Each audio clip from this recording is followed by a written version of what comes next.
What if I told you that with a simple change to your 3D printer, you could save up to 50% on your electricity bill? Just by swapping out your printer bed, this kind of saving is possible, but the benefits don't stop there. This bed, ugly as hell, offers the best adhesion I've ever experienced on a print surface. Let's talk about it. This is the Cryogrip Pro from BIQU, or BIQU, a company well known in the 3D printing community, especially for its electronics components, sold under Big 3 Tech.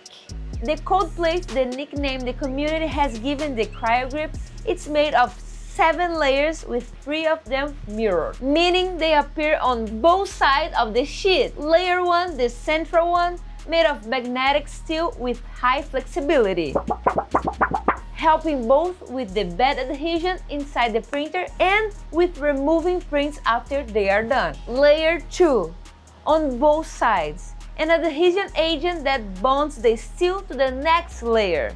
It's the first part of the actual build surface.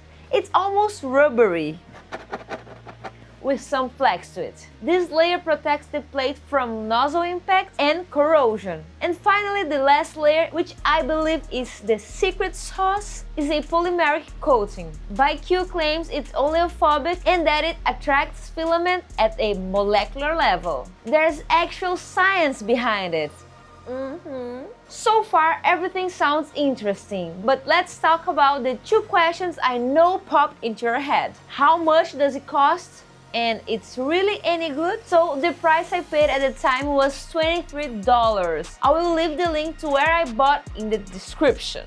Another thing, in this video I'm testing the Cryogrip Frostbite, which is specifically made for PLA and PETG. Their most versatile bed is the Glacier, which is a bit smoother and works with ABS and PA as well. So far, I've only talked about the technical features that help improve print adhesion and reduce errors. But what if I told you there's a huge bonus here? This bed earned the cold plate nickname because it offers excellent adhesion at much lower temperatures than we are used to print with. For example, PLA usually prints with the bed at 60 degrees, PETG at 80 degrees Celsius. But with this bed, you can go as low as 30 degrees for PLA and 50 degrees for PETG. And I tested how much of a difference that makes on your power bill. We'll show you the results in a second. Before that, I wanted to check if it actually holds prints well. So I did a basic test using this sword from STLFLIX. It's angled and has a small contact area with the bed, and even at the recommended lower temperatures, it held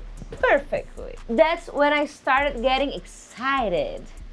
Next test. An articulated dragon, it has tons of little parts. Anyone who's printed one of these knows that even one segment lifts, the whole model can fail. But everything stayed in place, from the Dragonstein horn tips to the segment of its body. Then I tested with PETG. Using a more complex file, this ray from STLFLIX, it's a favorite file, but not all printers can handle it well. But with this bed, I printed flawlessly. Even long after it was finished, the model was still firmly stuck. In the same style, I printed this shark, which caused a lot of trouble during testing at STLFLIX. It has tall scales, and if the printer isn't perfectly level, the nozzle can hit the part and knock it loose, ruining the whole print.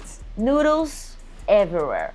But as you can see, killer results. Beautiful prints. By the way, this shark was printed with STLFLIX silk filament. All these models I'm using here are available to subscribers. So to me, it's more than proven that technically this bed is great. It holds parts even better than a pay sheet and at lower temps. Now let's look at actual energy saving and how much the bed heater contributes to overall energy usage. P.S. I'm gonna use the Brazilian currency reais, but the savings ideas still apply. First test, PLA at the standard 60 degrees Celsius. I printed this file and based on the watt meter, it cost 0.10 cents. Second test, same file, but with the bed at 35 degrees, and the cost dropped to 0.05, That's a 50% reduction just from changing the bed temperature. Huge! But now for the results using PETG,